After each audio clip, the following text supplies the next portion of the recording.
So welcome, dear friends. I'm John, Father John Deere, and welcome to this Beatitudes Center Zoom session with our very special guest today, John Dominic Crossan. And you can find out about many other great upcoming Zooms at www.beatitudescenter.org. First, let me remind everyone again to please mute yourselves and keep yourselves muted and write out any questions you have in the chat link. Dr. Crossan will speak for about an hour, and then we're going to open it up for questions and comments for 30 minutes or maybe a little longer, and then we'll send out the Zoom recording link in a day or two. So I invite us to begin with a little prayer. So, dear friends, let's all just take a deep breath and relax, and a moment of silence as we enter into the presence of the God of peace. And I invite us to give thanks for all the blessings of life and love and peace, and welcome the nonviolent revolutionary Jesus here into our community. And we'll take a moment of silence.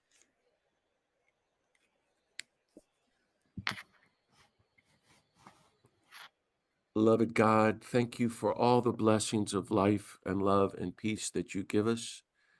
Be with us as we reflect with John Dominic Crossan on the teachings of St. Paul, that we might continue to be people of universal love, compassion, peace, responsibility, and resurrection. Inspire us, heal us, enlighten us, and strengthen us, that we might be your holy peacemakers and welcome your reign of peace, love, and justice here on earth, and be who you created us to be, your beloved sons and daughters. We ask this mighty blessing in the name of Jesus, our peace. So, dear friends, it's a great blessing to introduce to you my new friend, Dom Crossan. You're very welcome here, Dom. You're among friends, and he's going to be talking to us about his new book, Paul the Pharisee, A Vision Beyond the Violence of Civilization. Dr. John Dominic Crossan is a New Testament professor emeritus from DePaul University and past president of the Society of Biblical Literature.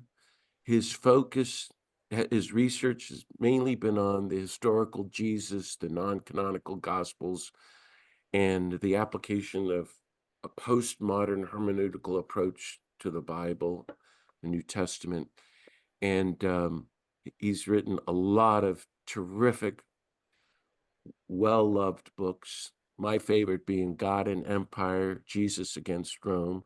But here are some others: How to Read the Bible and Still Be a Christian, Resurrecting Easter, In Search of Paul, Excavating Jesus, The Birth of Christianity, Who Killed Jesus, very important book, The Historical Jesus, The Essential Jesus, Jesus, a Revolutionary Biography, and his memoir, A Long Way from Tipperary.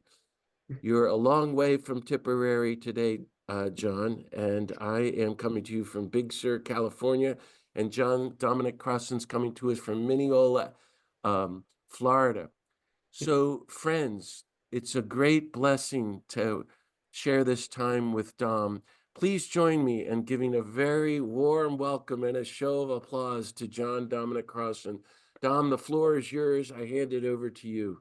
Welcome. Hello, everybody, in the great cloud of unseeing or seeing or whatever we're doing in this digital world. What I'm going to be doing today is intensely visual, because I think to look at a talking head on a screen for an hour is cruel and unusual punishment. So I'm highly visual. By that, I mean I won't be talking and showing a few pictures. I'll be showing you images and discussing them. So I'm going to begin with the share screen. I'll take over the share screen in a second. And I'm going to show you a 3-minute video with some music in it, appropriate music. Think of this as the headline. This is the headline for what I'm going to be talking about tonight.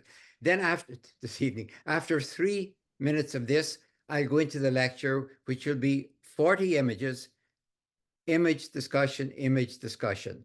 If the technology behaves itself, it's fine at this end, it's fine at John's end, it's in between, something might happen. So let me share then. Go to the share screen.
All right, I'm back for the moment. Again, I'd like to thank my beloved Sarah for all of that and for putting me kicking and screaming into the digital world. Sarah does all the graduate work, and she has taught me all the undergraduate work, so I could do that by myself, but she's always my backup, and I'm extremely grateful. She took all those photographs. That picture, that one of what's his face, Caesar from the Hermitage Museum in St. Petersburg. She took it, cleaned it up, and all the rest of it. So let me go now and share the actual series with you.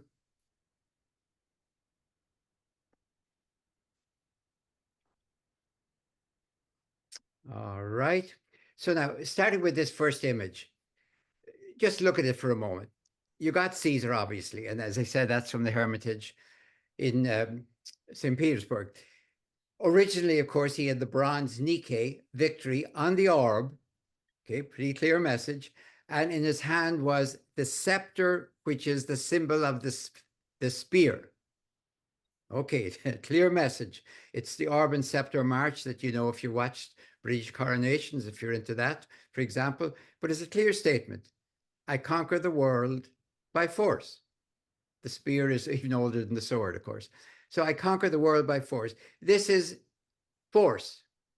I think caricaturing it. It is victory by force on the left of your screen. Now, over to the other side of the screen. What's Jesus got going for him? A book. This is also power, by the way. If you look at the left and you're saying it's the power of force, what you have on the right is the power of persuasion, the power of violent force, the power of non-violent persuasion. All you got going is the book. And notice, by the way, Jesus is never reading the book. He is the book. He's the norm of the book. Why would he read it? Don't make any delusions. He's the norm of the book. The book points to him, but it's him that counts. And his right hand is raised not to conquer the world, but to bless it, the Byzantine blessing. So if you look at those two images, there's clear messages in each of them, clear claims. And look at Paul in the middle, working on both those images. What's he got going for him? A scroll. Words. We're back with persuasion. The power of force, the power of persuasion. And by the way, don't let anyone ever say you're talking truth to power. You are talking nonviolent power to violent power. It is power. What I'm doing right now is an act of power. I'm trying to persuade you. You can tell me, go away, it's all rubbish. I can't do anything about it. But it's the power of persuasion. And Paul is in the middle. I love that image of Paul because it's from the late 300s and it's simply the handle of a lamp. That's in a way why his arms are out like that, as if in a cross, because somebody had to hold the lamp. It's obviously a Christian household. All right. So, in one sense, that summarizes all we have to do. We're going to be unpacking it now. All right. It's called Paul the Pharisee. That's terribly important for you. I'm not just saying, well, we should be respectful because Paul remained a Pharisee his whole life. He is what I might call a messianic Pharisee. The original title of my book, by the way, was A Vision of Post-Civilization. My editors thought that was too vague. I wanted to create a new word. That's what we're talking about, people. It's post-civilization. Oh, it's going to be very difficult. And with autocracy triumphant. One of the great benefits when you write a book today, even if you're fast getting it out, it's going to take a year. The great thing about a talk like this, I had it all set up a week ago, but something happened on last Tuesday. So all of a sudden, by miraculous ways, the titles kind of got a little bit adapted. So I am talking, of course, only about autocracy triumphant in the world of Caesar and Rome. If you were to read it parabolically of any other place, I would not be guilty of that. You got it. I won't beat it to death. Okay, so the two, you know, the image, this is my perfect image for Caesar, and you have Paul there. That's from where is it? It's in either Kosovo or Serbia. Again, a picture Sarah took. All right, this is the advertisement from the book. You've got it by now. All right, a couple of things from the book. First of all, that let me see if I can get this off up here.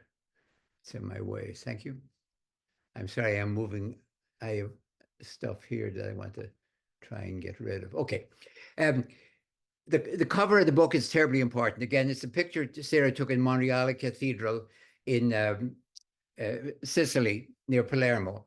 It's magnificent because it summarizes the book. Paul is giving a letter, the Latin says. Paul gives letters to his disciples, Timothy and Silas, taken to the whole world for Universum Orban. I think that's right. The message of Paul is valid for the world. I'm saying that not because I think it's a Christian and I'm a Christian, I should say it, but because it is. The question over on the left-hand side, I have three modern authors European philosophers who are not the least bit interested in itself. Some of them actually flatly deny any interest in Christianity or religion. They're looking at Paul as a philosopher. And they're claiming that his relevance is social and political for all humanity, not just religious, theological for Christianity, and therefore is crucially important for all of us in this country. The three people I use as epigraphs in the text: Jacob Taubes, Alan Badiou, Georgi Agamben, a German, French, and Italian. I don't expect anyone else maybe to read them. I read them only because they were talking about Paul. I don't know anything else by them. But it's important that it's asking the question of Pauline relevance for now, not just because we're Christians and he's in the Bible and we're kind of stuck with him. All right, so the big question in the background, if you don't know it, it's fine. Who's afraid of the big bad Paul? The answer is most of the New Testament. We won't probably get into that much tonight because it'll be off the subject, but take it very seriously. Paul is not a liberal. Paul is a radical. That means he's accurate to Jesus, who is also a radical. Don't let anyone, by the way, use radical to mean violent. Not at all. But no, if you think Paul or Jesus are liberals, then you will fail both of them and liberal, as sometimes happens. All right, so my first part, Paul in Rome. But look down at that quote. It's from Walter Benjamin. I don't know if you know who he is. He died on the border between Nazi held at least France at that time, southern France, trying to cross the borders into neutral Spain. Hence, of course, hopefully for Portugal, maybe in the UK or the US. Caught on the border, he committed suicide, as far as we can tell. I'm quoting his statement. Please take it seriously. It's a theme. There is no document of civilization, not just of Rome, which is not at the same time a document of barbarism. So it's not just about Rome as Rome, or put another way, it's about Roman civilization, not just as Roman, but as civilization. So that's my first theme. Okay, please come way, way back, 10,000 years ago. A quote from the book. I probably won't quote it all the way through, but I talk about the bitter angels of our nature, with great respect to the person who once talked about the better angels.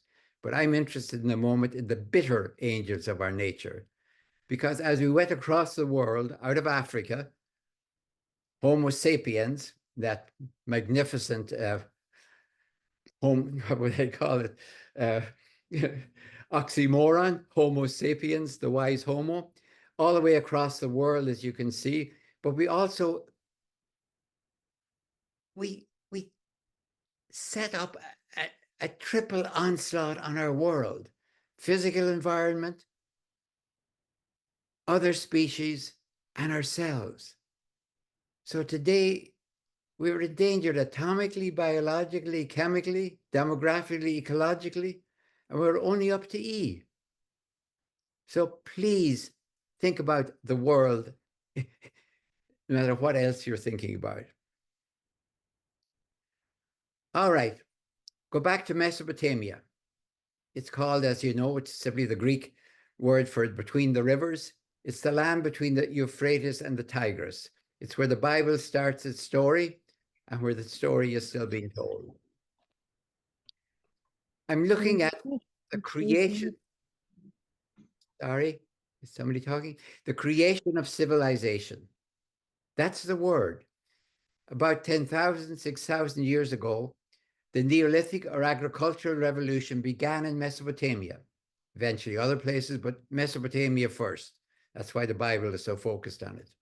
That evolution, is called the dawn of civilization in terms of time, cradle of civilization in terms of place. So I'm starting my story where the Bible starts its story because I got it right in a way. Yeah, it starts with the Neolithic agricultural revolution. If you look at Genesis, the priestly source tells about creation and runs straight from Genesis 1 into Genesis 5. We are made in God's image and likeness. Nothing about punishment there. Nothing about if you do this, God will do that. Nope. We are made in God's image and likeness. If we don't live accordingly, we simply destroy our own identity and destiny. There are no punishments, there are consequences. So you take it straight from Genesis 1 into Genesis 5, you see the repetition, and all of a sudden you think that Seth seems to be the firstborn son. Then you look at the Yahweh, which is right in the middle. It's stuck in there, Genesis 2 to 4. And we see today the problem is our original state, not our original sin. There is no word in Genesis 2 to 3 about sin or about disobedience or about punishment, that we can put it in there, of course. Our original state is that we are social species with individual wills. That's no way to run a species. A social species with individual wills? How's that going to work? The first time sin is used, though, the first time sin is used is Genesis 4, and it's about fratricide. It's what Cain does to Abel. It's about murder. So we want to shift, thank you, St. Augustine, everything into Genesis 2 and 3 and make it about sex. Instead, the Bible has it in Genesis 4, and it's all about sin as violence. In fact, as fratricide. And in this story, Adam, firstborn son, it would seem, is Cain. So you've got two competing visions of our humanity. But read Genesis 4. Please read it slowly and weep. It is Cain's descendants in Genesis 4 who invent the violent normalcy of civilization. Cain and his descendants, of course. Cain builds the first city. Oops. Then you look at his descendants. Lamech's Jabal invents tents and livestock. Lamech's Jubal invents lyres and pipes. Lamech's Tubal-Cain, called after Cain, invents bronze and iron tool. That's kind of all done at one fell swoop. But Lamech, look at Lamech. This is 5 generations after Cain. He invents escalatory violence. And I think we should never use violence without hyphenating it that way. Escalatory violence. I have killed a man for wounding me. You wound me, I kill you. You strike me, I kill you. And then he makes it, in case anyone misses it, Cain is avenged 7-fold, Lamech 77-fold. And you can see in that image from Oriala Cathedral, he's boasting to his wives that he has escalated violence. Hold on to all of that. That is the world, not just of Romanization, but of Romanization as civilization in Mediterranean time and place. Paul knew quite well he had a bigger problem than Rome. So a second problem now to hold on to, Paul and justice. And it looks like Deuteronomy's got it all figured out. If you obey the Lord your God, all these blessings shall come upon you.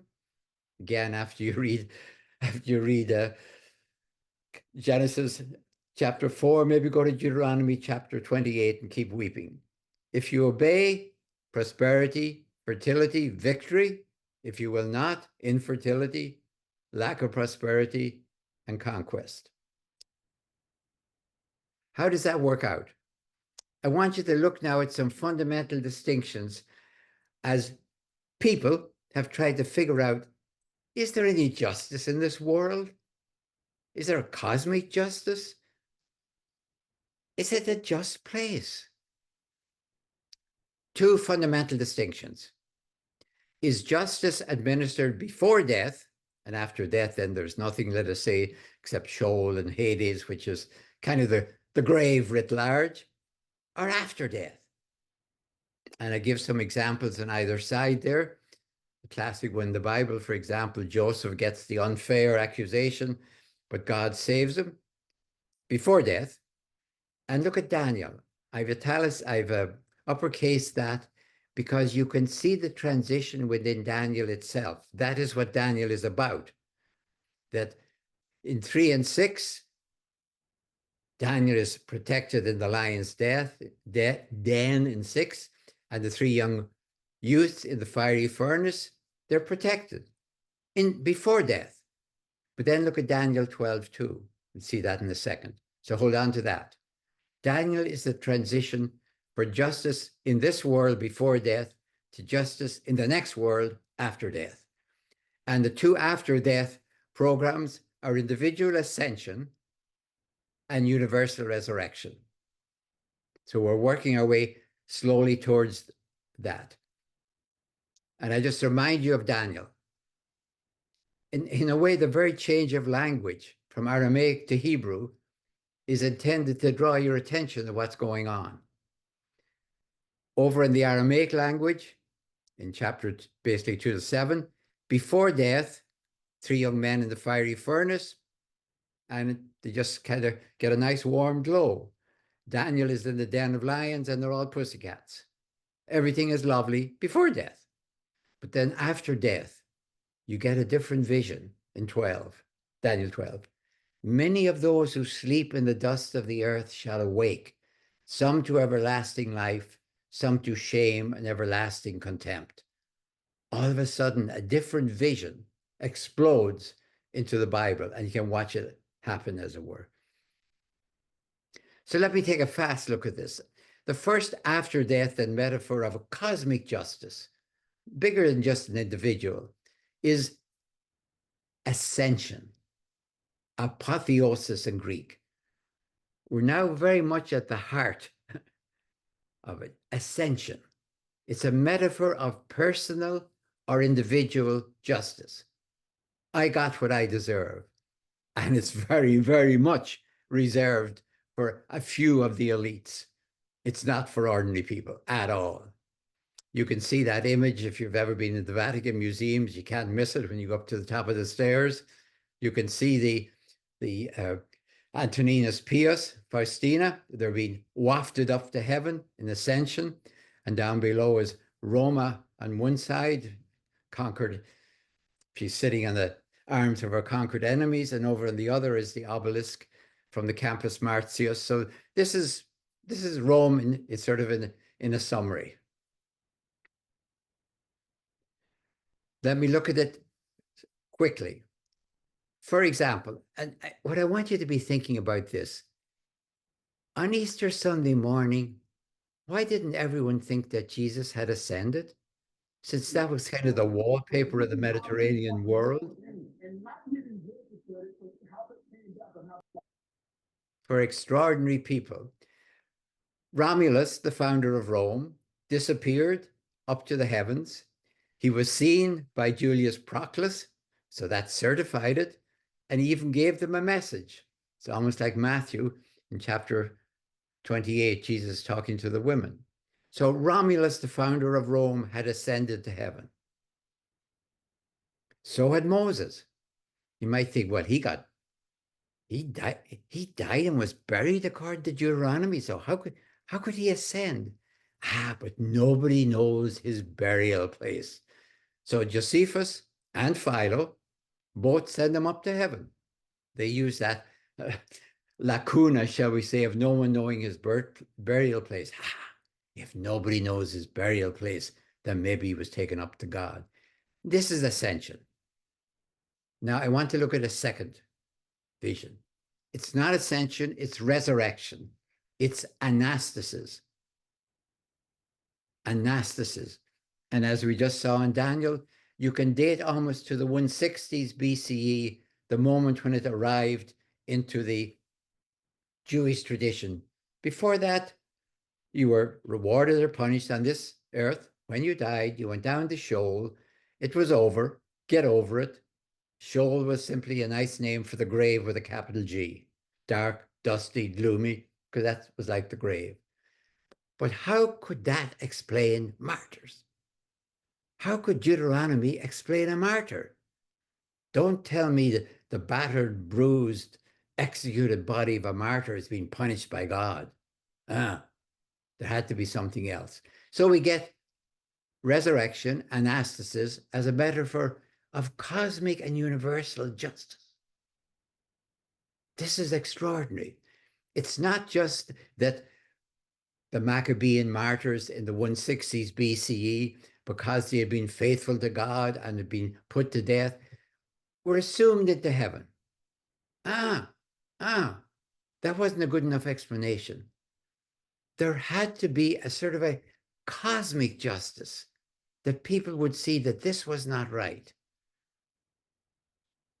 So, for example, for the first time we find it, second book of Maccabees, the mother with the 7 sons were put to death as martyrs, and we get the brother talking about the king of the universe will raise us up, anastasai. The Greek word for anastasis is the noun, istemi is the verb. Or the fourth brother talks about we have to be ready to die for God, because God will raise us up, anastasistai. But for you persecutors, there is no resurrection, no anastasis. I'm going to summarize it. 2 metaphors, excuse me, for after death, cosmic justice. Let me repeat again, cosmic. It's not just that these individuals will be vindicated. It's that there is some pattern for the whole world of a visible, a public scenario in which everyone will see there is justice in this world. Now, we're still trying to imagine it, of course. Ascension, individual ascendancy, ultimate personal glory, happened anytime, of course. It's a cross-cultural reality for Jewish and Greco-Roman traditions. You mightn't think this person had ascended or not, but it was taken for granted by Jews and Greco-Romans that certain individuals could be taken up to God or the gods if he had done something of extraordinary value for the human race and thereby manifested some signal aspect of divinity. That was accepted. We don't like it, tough. They accepted it. Now, here comes the other thing, resurrection. It's about universal responsibility, ultimate cosmic justice, but it's to happen only at end time.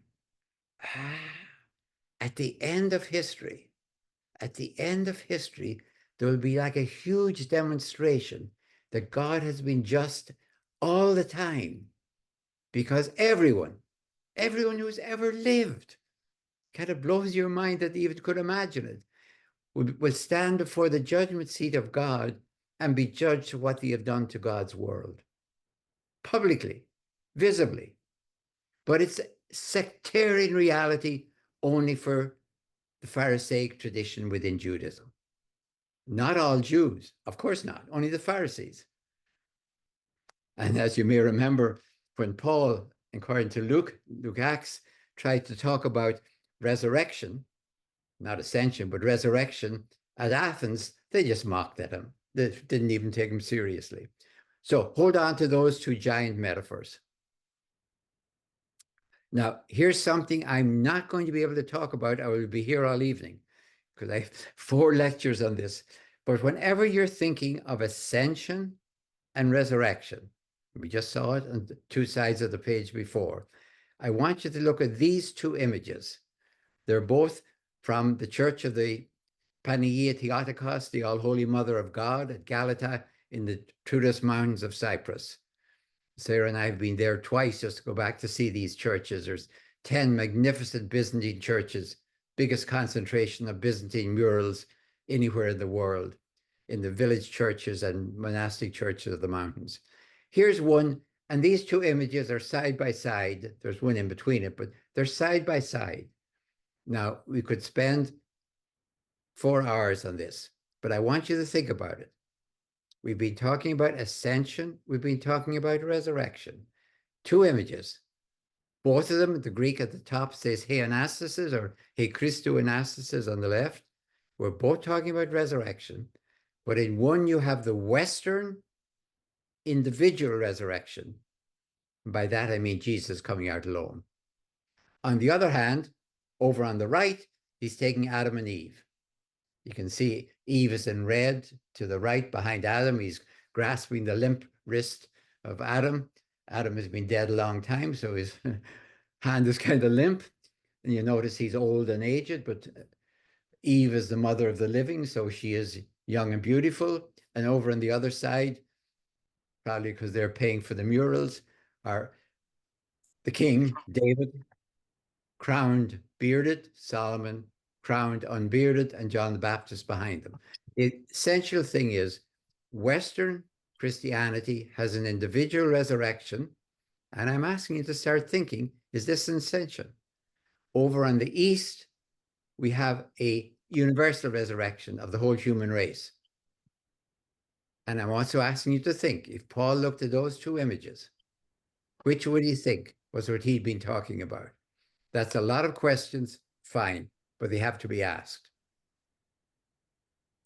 All right, part 3, Paul and Josephus. What on earth am I bringing Josephus in there?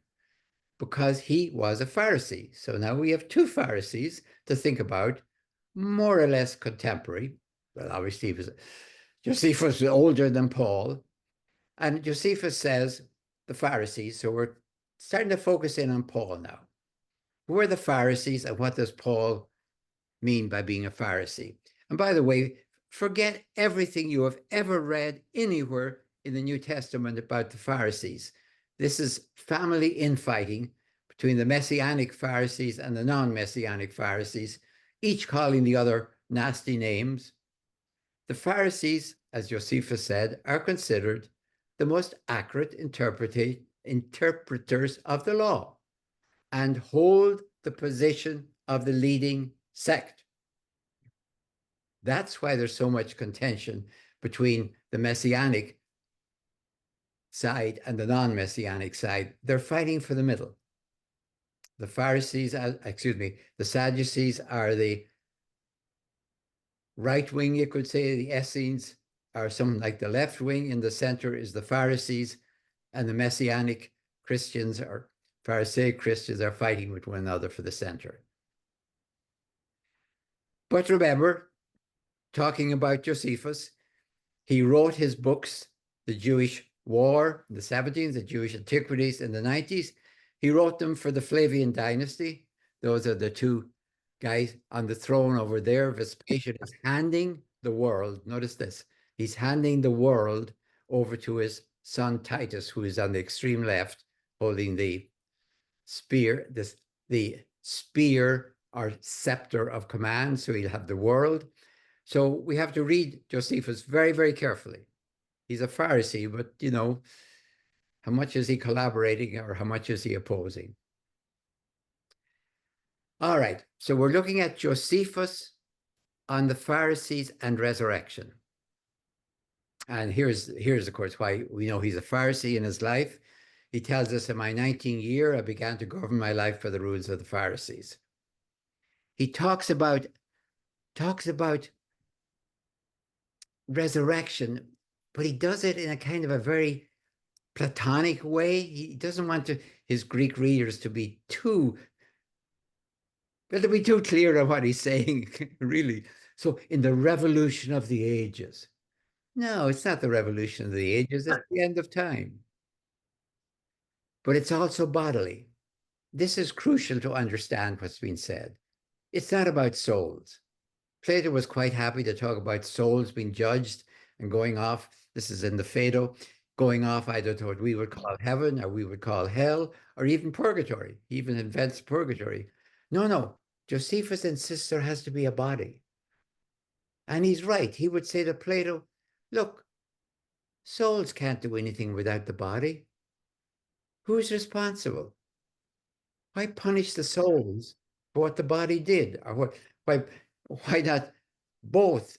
So this whole idea of a resurrection has to be also at the end of time to understand the claim they're making. Then we get to see what that means for us.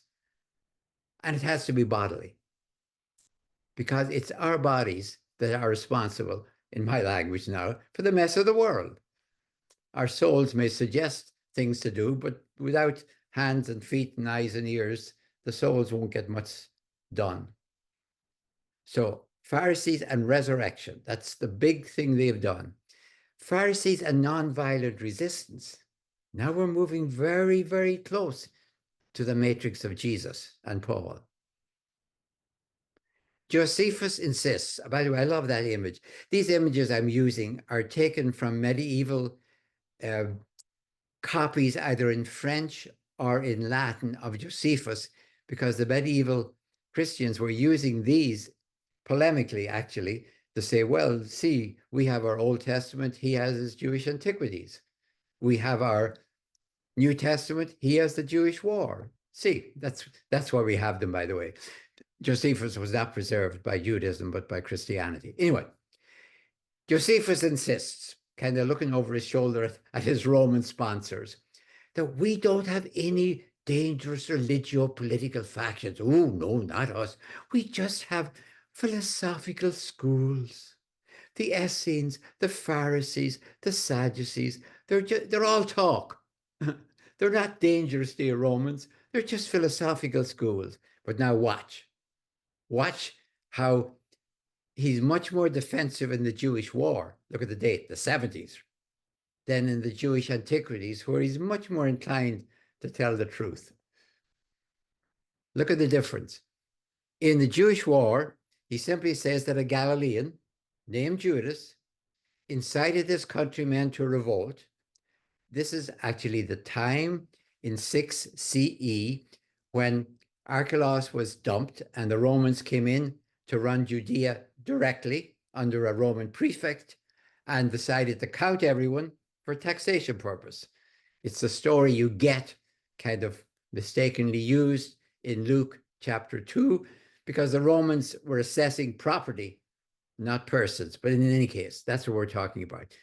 What happened when the Romans took over direct control of Judea, Samaria, and Idumea, of course, in 6? People rebelled. Was it violent or was it non-violent? That's the question. He incited countrymen to revolt, upbraided them as cowards for tolerating mortal masters. And Josephus dismisses him. He was a sophist. A sophist is a philosopher who's all talk. He's kind of not sincere. You just move whichever way you want. It's a kind of a dismissive term for somebody who will, he'll defend any position you want, just pay him enough. He's not really a serious philosopher, honest philosopher. He founded a sect having nothing in common with Pharisees, Sadducees, and Essenes. Now, 20 years later, though, he says Judas enlisted the aid of Zadok, a Pharisee. Judas and Zadok started among us an intrusive, fourth school of philosophy, hitherto unknown. And the fourth school of philosophy is non-violent resistance, which makes Josephus just about tear his hair out. He understands war. People rebel, that happens. The Roman legions can take care of that. But non-violent resistance? He says, agrees in all other respects with the opinions of the Pharisees. So he won't blame the Pharisees, even though you have one mentioned up above, for non-violent resistance. What I'm saying, people, is that in the period between 6 CE and 66, when the Great War started, in those, 60 years, Jewish scribes, I think certainly some at least of the Pharisees, experimented with programmatic, large scale, sit down, don't move at the expense of martyrdom, nonviolent resistance. Jesus did not invent it. Neither did John the Baptist. They both moved within the matrix of nonviolent resistance. Here's the question I'd like to leave. Is there a connection between Pharisaic faith in universal resurrection as cosmic justice and Pharisaic faith in nonviolent resistance against cosmic injustice? At least they're both there. Are they connected or just kind of like two railroad lines running along parallel? Part 4, Paul and Jesus. We're moving now into Paul on Jesus's execution and resurrection. I I would like if there was a linguistic way I could say those two words at the same time. We will never understand Paul if we think of execution, resurrection. Even two sides of the same coin, we know they're there, but we have to flip them. We can't see it. So try and imagine two things which cannot be separated in the mind of Paul. And I've given that quotation from Ambrose on the resurrection. In him, the world arose. That ain't individual resurrection. Heaven arose, earth arose, new creation, heaven and earth. All right. Here's the question that seared Paul's soul, in a good sense, inspired his vision, empowered his mission. What we're hearing here for me is the beating heart of Paul. And Paul would say, no, no, no, you're hearing the beating heart of God. Here's the question. This is Paul's question. It actually is not mine. I don't think I'd ever thought of asking it. Since God knew from all eternity that Roman civilization, so proud of its law and order, justice and peace, would officially and legally execute Jesus the Messiah Christ. Now, Jesus the Messiah Christ, not just Jesus, one more poor Jew on a Roman cross. Why did God permit that to happen by sending the Messiah Christ at precisely that time? I think that is Paul. Everything that comes out of Paul comes out of trying to not solve that question, but contemplate that mystery. Why? Why did God do it? Paul calls it a mystery of divine wisdom. He insists in 1 Corinthians, I did not come proclaiming the mystery of God. And he tells us we speak wisdom, not of this age or of the rulers, the archontes of this age, who are doomed to perish. We speak God's wisdom, secret and hidden, which God decreed before the ages for our glory. None of the rulers, the archontes, of this age understood this, for if they had, they would not have crucified the Lord of glory. What on earth is he talking about? He calls it my gospel, the revelation of the mystery that was kept secret for long ages, but is now disclosed to all the nations.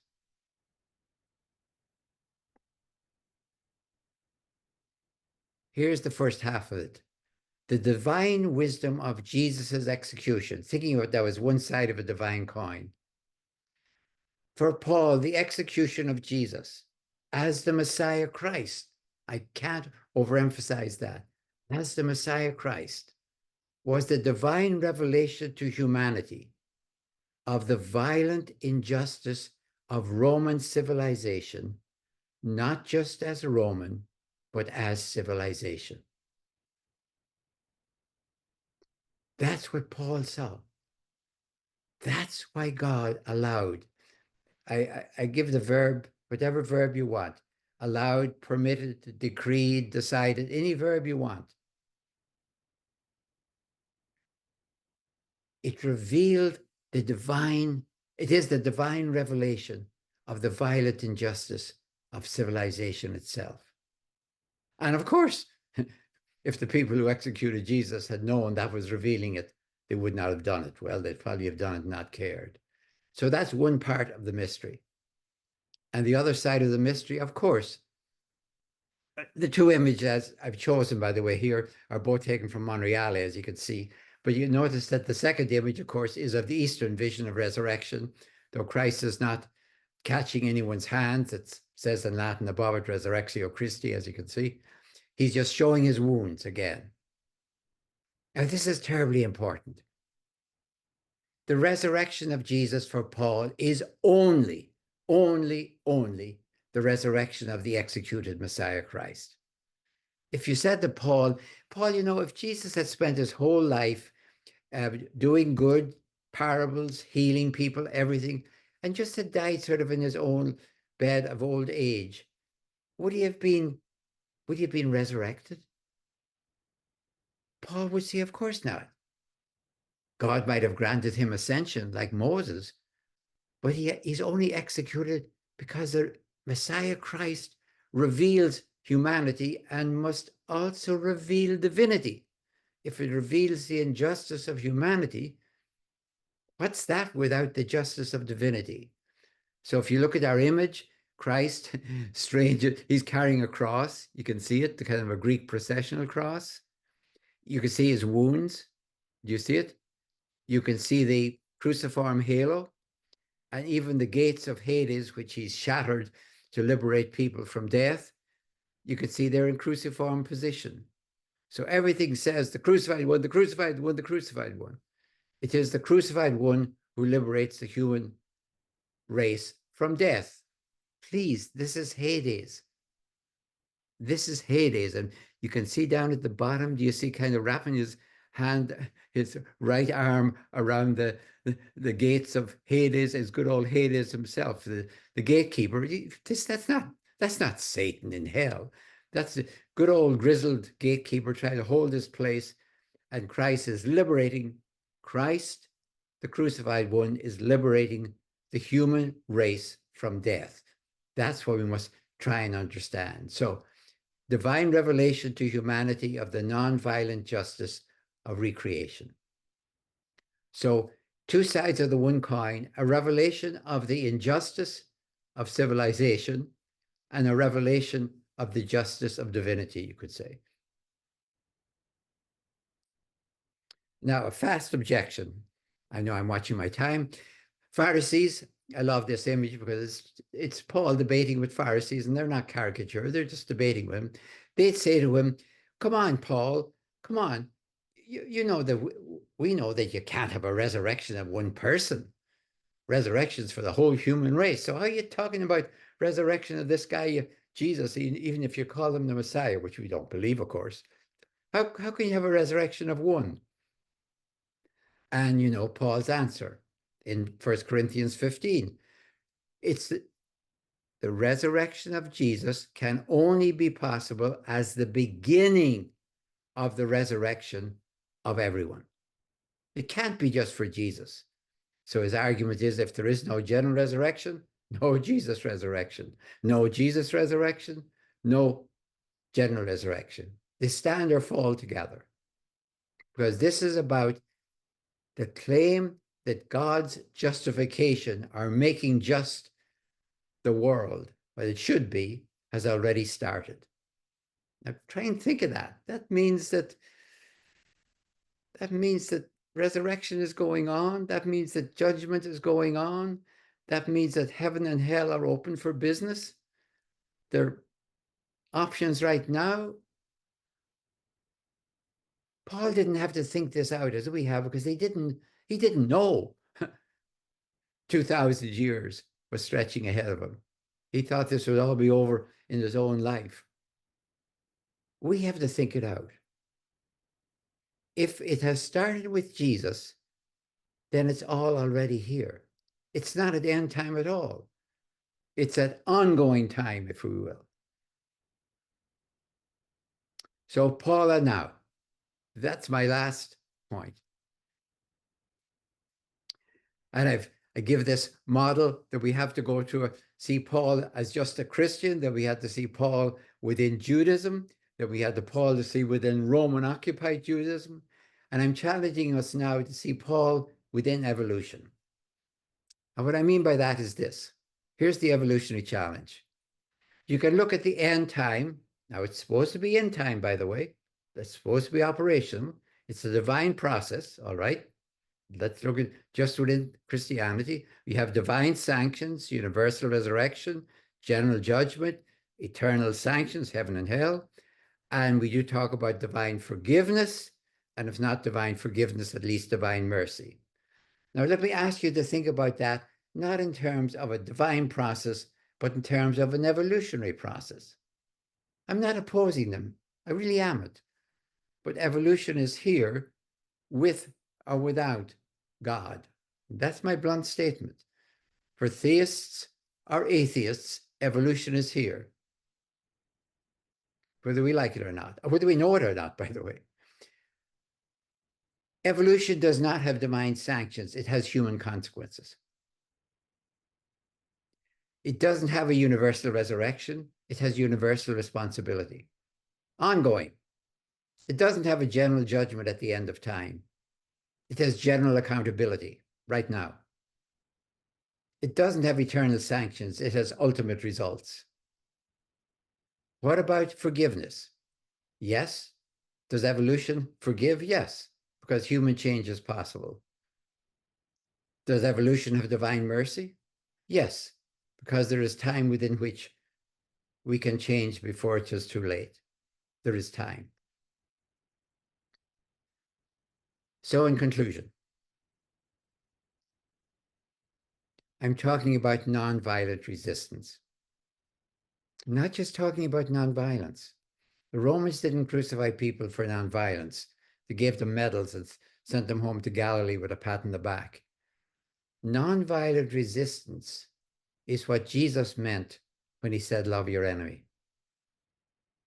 That's how you love your enemy, by nonviolent resistance.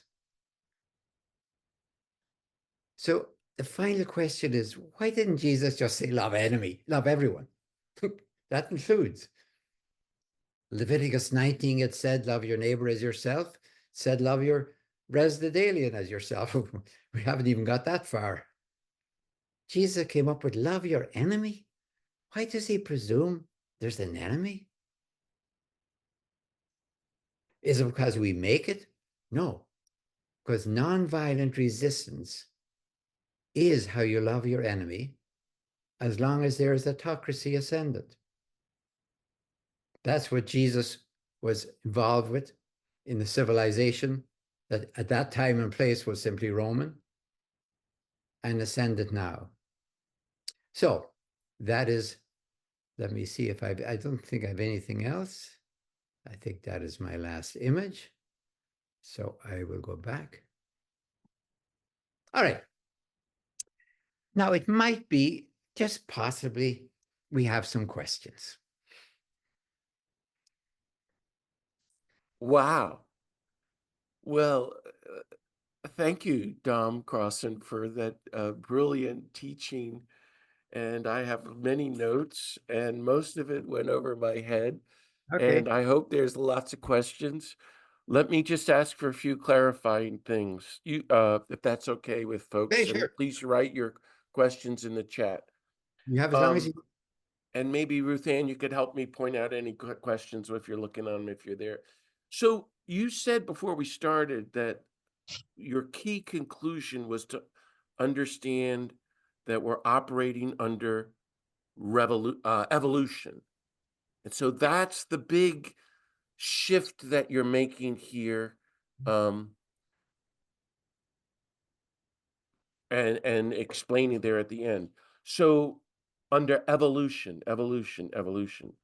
whether we're theist or atheist, and therefore to understand Jesus and Paul within the evolutionary process, meaning their consequences, you're saying Paul, am I getting this right? Instead of universal resurrection, it means universal responsibility here and now. Instead of a general judgment at the end, it means an accountability here and Yeah. now within God's framework of evolution. Yeah. Instead of sanctions or punishment, it's here and now living. And that is done through nonviolent resistance. Yeah. I Or think, explain that. all right. I'm trying to be bilingual. By Hmm. bilingual, I mean to be able to talk with complete integrity in a church sanctuary using by biblical language, of which I'm not the least bit afraid of or ashamed of anything else, but also be able to talk in the public square. Right. I don't want people to think Well, if we're talking about nonviolent resistance, by the way, I never talk about nonviolence. I talk about nonviolent resistance because that's what we're talking about with Jesus and Paul. Otherwise, they wouldn't have been crucified or executed. When I'm talking about nonviolent resistance, I don't want somebody to say to me, well, look, that's all biblical. That's all religious stuff. I don't give a hoot about Jesus and Paul. So why should I care? I want to be able to say to them, nonviolent resistance is an evolutionary challenge. It's not just a moral or an ethical challenge, or what I really think is it is a moral or an ethical challenge because it is an evolutionary challenge. You don't get away from it, dear friend, in the public square because you say, well, I'm not interested in the Bible or Jesus or Paul or God. Yeah, fine, fine, fine. But you're still under evolution. I wish Nietzsche had been reading about evolution. I mean, he might get to the conclusion, well, God is dead for me, but how is that good news? So I'm asking people to think, if you're a theist or an atheist, then could we agree that God, your God, who is as theistic as you want or as traditional as you want, is operating the world through evolution? Mm. Or do we think that really God is personally, as individually, keeping everyone, with gravity? No, I think we part of the problem is we came up with human evolution first, and all our defenses were up. Then when we came along with cosmic evolution, maybe I don't know what, 50 years later, kind of nobody was watching almost. But cosmic evolution is much more important than human evolution. You know, I think human evolution is right, of course. That's where we came from. But cosmic evolution is bigger because cosmic evolution actually is fair to everything. And that's what we don't like. It is equally fair to the volcano and the virus. And we don't like that. We would like to be fair maybe to humans or some, or going out in layers from it. But evolution is fair. That's why we don't get away with empire. If you think, well, we don't get away with empire because Book of Daniel says that God judges it, fine. But so does evolution. It's great. Okay, so explain then that you're saying within the understanding of this, the fairness of the evolution, Yeah. which makes sense to me, especially with climate change. Like it's just math. This is headed. You do this, we're going to get climate change. Well, then that this vision of the executed risen Jesus means universal responsibility. Tell us what that means for you and what Paul says it means. Right, I'm going to risk something. I was watching CNN this morning, and the question was raised. It was raised in the New York Times. Did Tuesday, let me be kind of broad, did Tuesday create or reveal America? Did it create something new or did it reveal what was there? The claim of Paul, now it could have been somebody else. The claim of Paul is that Jesus was the Messiah Christ, which is a judgment. If I was a Jew, I might say, no, he wasn't. No, he wasn't. Fine. But Paul sees Jesus as a Messiah Christ. So he sees in what happened to Jesus a revelation of who we are. Now, you and I might say, well, I never saw it in Jesus, but I begin to see it in Martin Luther King. We might begin to see it, say, well, I never saw it anywhere, but I'm beginning to see it negatively in my own country. Where do you get a revelation where you see what was there already? That's what Paul saw in Jesus' execution. And therefore, Wow. he had to start for Paul, as a good Pharisee, he couldn't say, well, at the end of time, there will still be an accounting for all. No, no. If the Messiah was executed and God allowed it to happen, I have to push Paul on that. Paul would have said God planned it to happen. He wouldn't have said aloud. That's me being nice. He would have said quite openly and wouldn't have worried him. God decreed from all eternity that when the Messiah came, he would be executed. I would prefer to say God allowed it, but that's me. Paul said that. Why would God do that? And this is the great revelation that makes Paul. We said we had a revelation. He's called to tell the nations about it. What's he telling the nations? He's telling the nations it has been revealed. Your savage heart has just been revealed. What? I mean, it could have happened some other time. It could have, but that's where Paul saw it. That's his vision. Now, if I'm explaining it to somebody else, I'm not going to say, and you can only see it there. That's not true. That is not true. That's as if God was running a little puppet show just in the first century. No, it's there. It's been there all the time. It's been there. That's what Cain is about. That's what Lamech is about. That's where I started back there. The Bible knew it was there all the time. So as history progresses, certain things can happen. Probably if somebody had ever practiced nonviolent resistance, except under the Romans in the first century, they would have been obliterated, squished like a bug, and we'd never hear of them. The great irony of the Roman Empire, as it is of all of us who have freedom of speech still, that within something we can criticize what allows us to criticize. That was the Roman. Paul knew, of course, he couldn't travel all around the Roman Empire unless the sea lanes were safe and the roads were open and well paved, by the way. And he could go into a city and everyone wouldn't just kill him in case he was a spy. So he knew, of course, that only within the Roman Empire could he show this revelation. So I'm asking us, for example, forget this vicarious atonement. That's just a big red herring. Jesus was executed. He was executed legally. He was executed for nonviolent resistance. If he had been violent, there'd been 12 crosses up there.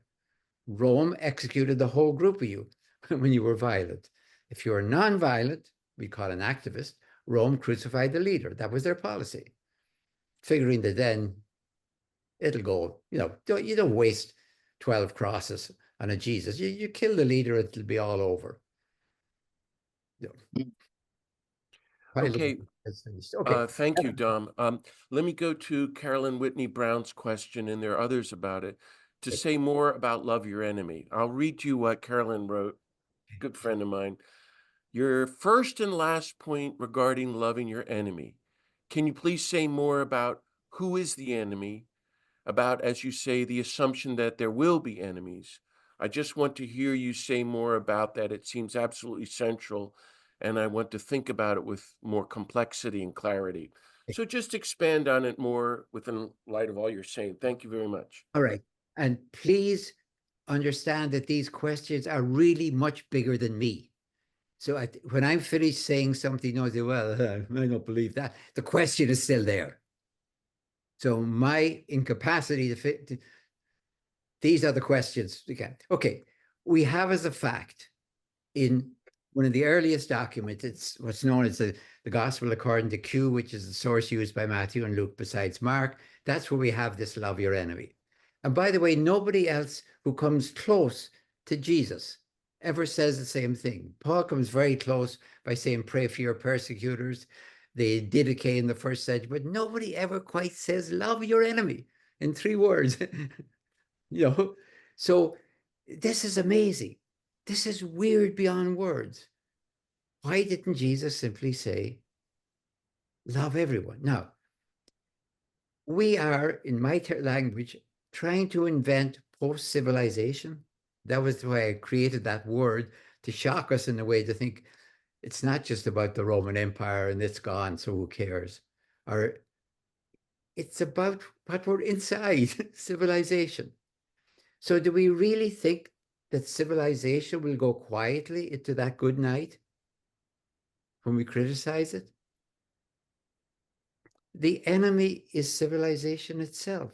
The enemy is what we started setting up in the Neolithic Revolution, everything that went with that. And if it hadn't been there, it'd be some other way, I suppose. So the great, the great, if I've set up Caesar and Christ, behind Caesar is civilization, which we humans created. And behind Christ is creation, which we had nothing to do with. It's in the Bible, it's divine. And I remind you again that in the first account of creation, which is the lenses through which you're supposed to see the whole Bible, I mean, that literally was written to be up front, like the prologue. We are made in the image and likeness of God, we humans. And there is not a word in there, but if you don't be good, I'll punish you. If you blah, blah, blah, blah. If you're made in the image of God, what's going to happen if you don't act in the image of God? God will punish you? No, you'll just destroy your identity.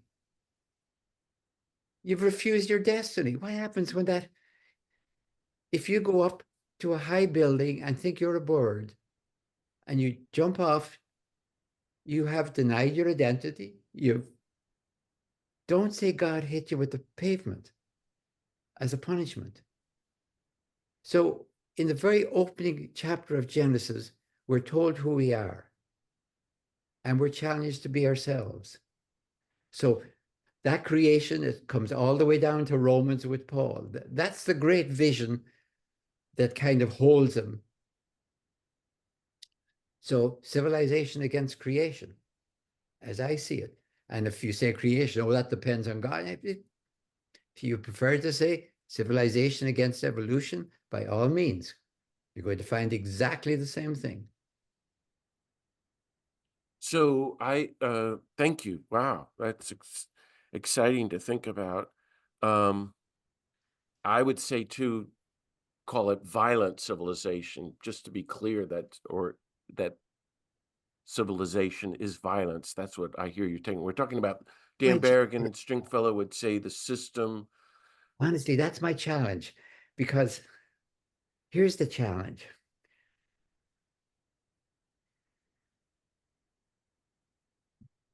My editors wanted me to change a vision of post-civilization to, beyond the violence of civilization. And I said, well, I will do it because I always respect editors, their thinking, and I respect that. But when I say the violence of civilization, that's a redundancy for me. For You're you, right. it Yeah. For Yeah. you, it Yeah. might be a part, I don't mean you, but for somebody else, it might be a partitive, Yeah. genitive. That those little pieces, those little tiny flecks of Yeah. civilization. But the question we're really asking, of course, there's all sorts of magnificent stuff, including Jesus and Paul, that came out of civilization. So in one thing, you're contradicting yourself, but you're really asking, is civilization as we now know it and have been used to it for 10,000 years, it's a kind of grounded and founded in a presumption of violence. So Yeah. we won't be violent, but if all else fails, oh boy, we're going to use violence. Yeah, and we're a civilization that's on the verge of blowing up the whole planet. Gandhi. So Gandhi joked. They said to him, "What do you think of civilization, Mr. Gandhi?" And he came back with, "I think it's a nice idea." Yeah. Meaning there is no. And his serious question was, can you have a nonviolent civilization, a nonviolent politics, a nonviolent world, nonviolent nation states? I think Jesus in the Gospels, the answer is no, ultimately, that the reign of God is total nonviolence and it's not doable in this world.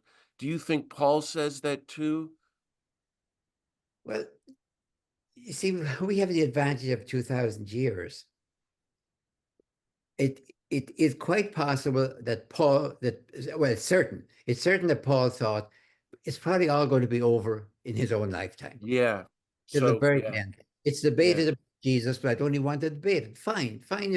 If Jesus never took it for granted, they didn't have to think 2,000 years, and they didn't have to think beyond the worst the Bible ever thought. The worst it thought was war. Really, that's what it meant by violence. I mean, of course, Cain was Cain, but they had no dream. Let me put it this way. Their best dream was the day when we would beat our swords into plowshares and our spears into pruning hooks. They never dreamt that the day might come when the pruning hook itself would be the problem?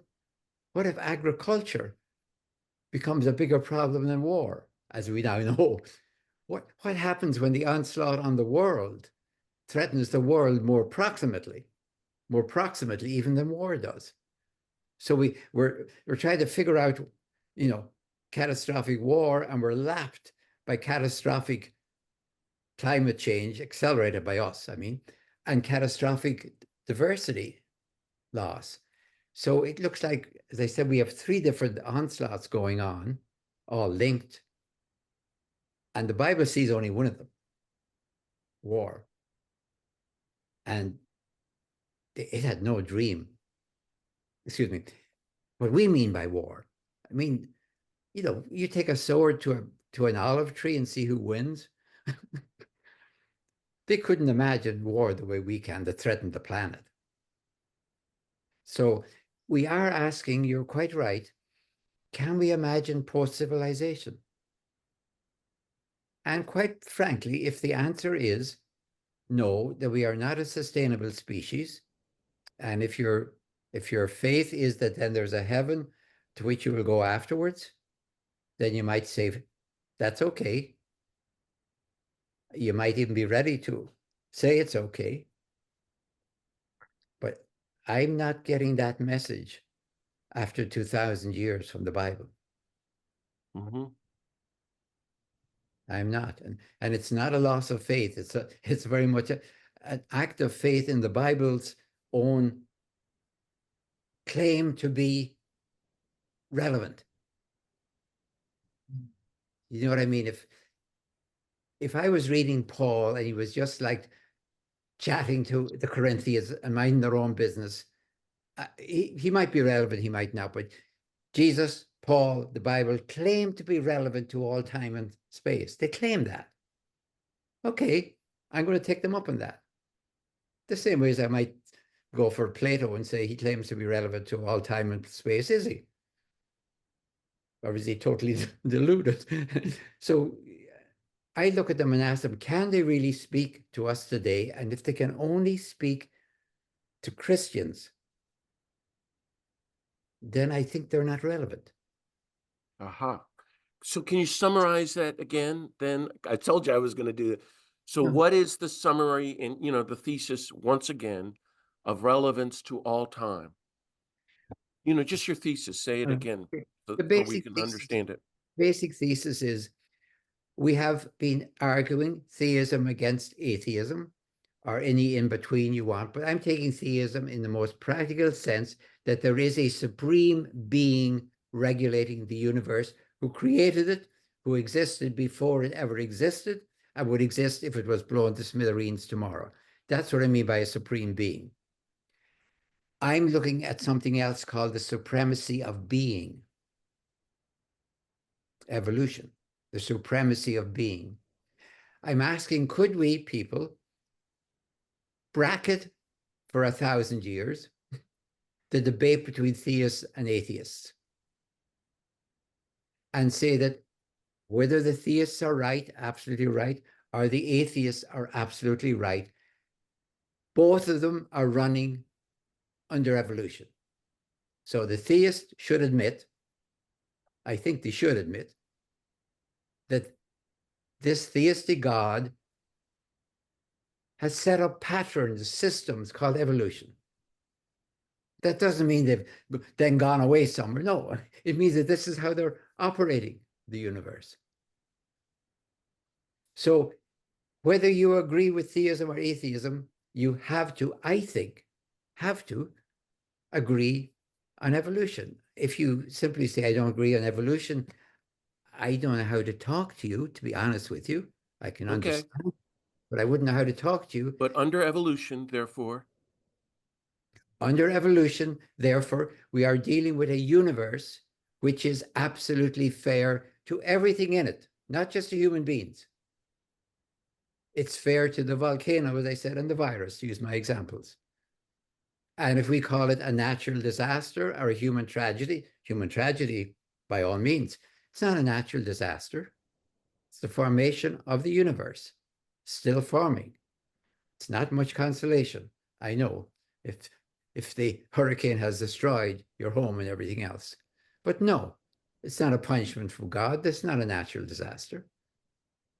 It is the fairness of the whole universe. So I think that is why, for example, we don't get away with stuff. If we try to build from the top down, we're going against the evolution which builds from the bottom up, from the small to the large. So it just doesn't work. We could try it. Might work for 100 years.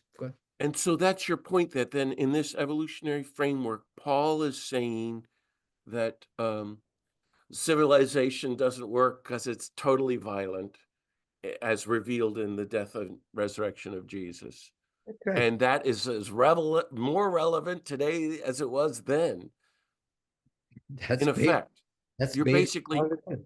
Yep, that's basically yeah. all it is. So those, But but also, Paul is not really coming out and saying, therefore, we all have to be nonviolent and resist violent civilization like Jesus. Or does he? He's just saying the revelation is that look what this world has done to the Messiah Christ, who was nonviolent, he does it. resistant. You see, he does it in his language.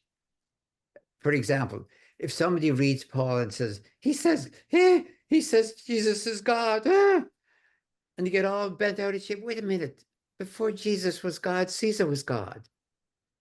So however Caesar is God, Jesus is God, that's what we must start with. So Paul's language is not what we're used to, but it's the proper language for the first century. If if Caesar, for example, has brought peace to the earth after 20 years of savage civil war and therefore is divine, that's straight out of Roman theology, then Paul is going to say no, no. He might say in my language, he didn't bring peace out of war. He brought lull, Lull. That's not the way you do it. Jesus brought peace.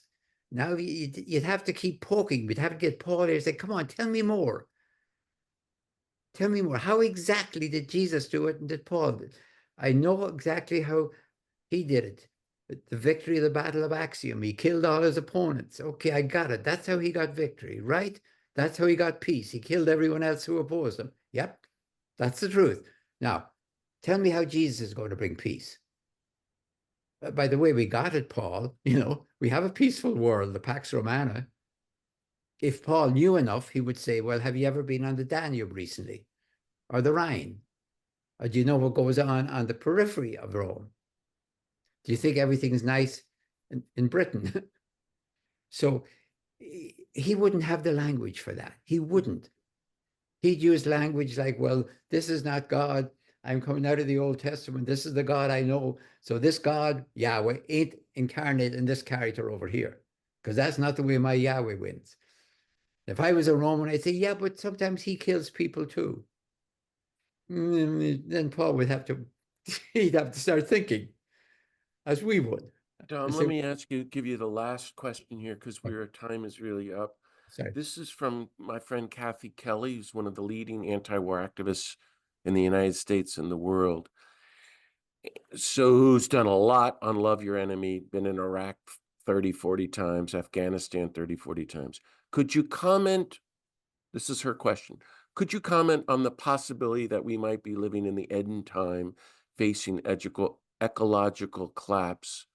What is love of enemy in terms of loving those who might hasten the collapse? So a lot of the questions, again, Dom, are about loving enemy, empire. What does it mean in a time of ecological collapse? And my question would be, as I write in my books, that is, love your countrymen and hate your enemy. I say love your enemy, so it's nation state language, people being targeted for death.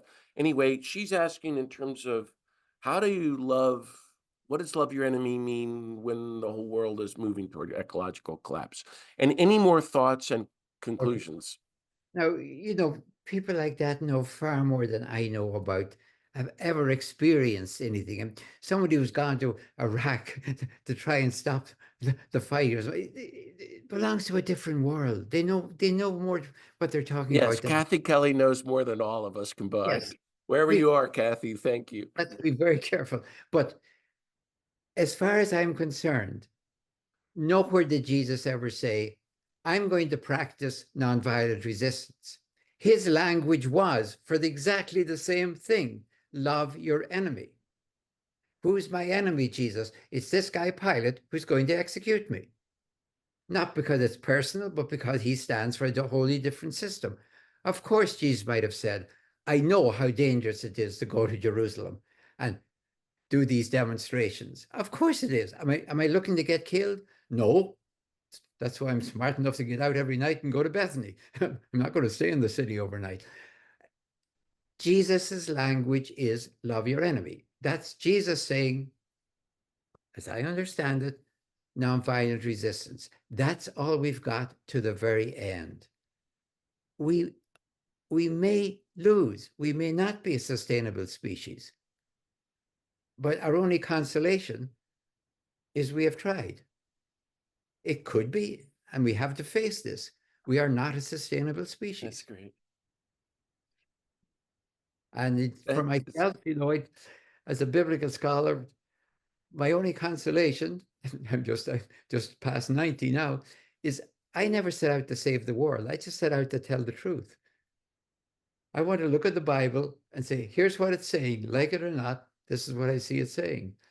And where I saw it most clearly is Jesus saying, love your enemy, is what I mean by non-violent is love your enemy. Resistance. So I never, never, ever talk about nonviolence. I don't think yeah, I've ever used it except nonviolent resistance to be faithful to Jesus and Paul. But love enemy, nonviolent resist. Why would you have resistance unless there's something to resist? That shows us the depth of what we're up against. that might be a good note to say a big thank you. Dom, this has been very invigorating and amazing and uh, challenging and it's just so wonderful. And I hope you'll join us again. Maybe next year we can take up your book, God and Empire. Absolutely. Friends, I hope you all get Dom's new book, Paul the Pharisee. And please join me in giving Dom Crossan a very big, warm round of applause. Dom, you did great. You push us to think and reflect on what is our faith about and our world now and nonviolent resistance. How wonderful. So on that note, friends, I'm going to sign us off and say a big thank you. Dom, I'll be in touch, okay? And so I thank you all very much, dear friends, and we'll see you next time at the next Zoom. So God bless everybody. Dom, thank you very much. Have a great day. Friends will be in touch, okay?